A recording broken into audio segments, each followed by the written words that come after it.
দুর্যোধনের আত্মবিশ্বাস এখন আরো বেড়ে গেল। সে বলছে, আমাদের কাছে শুধু এরা নয়,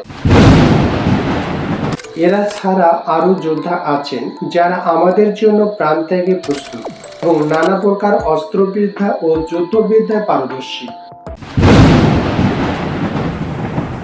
দুর্যোধন বলছে, আমাদের সেনাবাহিনীতে শুধু নামী যোদ্ধা নয়, আরো অনেক সৈনিক আছে যারা প্রাণ দিতে প্রস্তুত। তারা শুধু শক্তিশালী নয়, বরং বিভিন্ন অস্ত্র ও যুদ্ধ কৌশলে দক্ষ।